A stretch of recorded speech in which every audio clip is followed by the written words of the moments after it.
د هغه نه رښتیا نه دي اورېدلي، هغه خپل پیدایش دروغجن ثابت کړی دی، هغه خپل واده دروغجن ثابت کړی دی، هغه په خپله باندې چې څه ویلي دي په خپله باندې د هغه د دروغو ثبوت دی.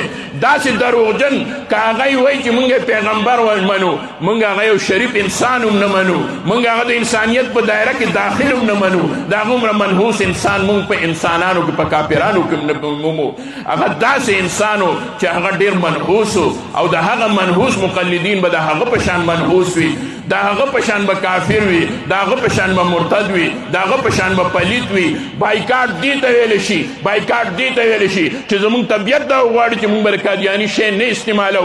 دا د فتوی خبره نه ده، دا د فتوی خبره نه ده، دا د محبت خبره ده.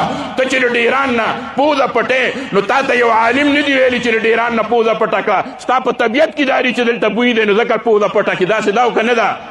زه به د قادیانیت په باره کې د عالم نه فتوا نه غواړم چې د شی استعمالول پکار دی او که نه. زه به په خپل زړه باندې ګوته کېږدم، لاس به کېږدم چې ما له دا کار کول پکار دی او که نه.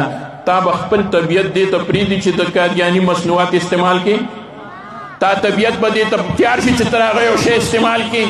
د پلار دشمن، د خپل والدینو دشمن، د رشته دارو دشمن بنده هغه سره نږدې ډوډۍ خوري، نو د محبوب دشمن به څنګه موږ به د هغه د لاسو خوراک واخلو، د هغه د لاسو چیزان به واخلو، د هغه د لاسو به یو بل شی واخلو. الله د ټول امت ته هدایت وکړي او الله د محبوب رسول الله مبارک د ټول امت هغه شان محبوب جوړ کړي څنګه چې محبوب ترې مطالبه کوي.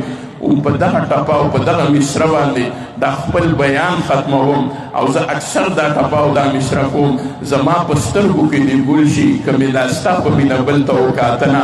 وآخر دعوانا ان الحمد لله رب العالمین وما علینا الا البلاغ. السلام علیکم ورحمة الله.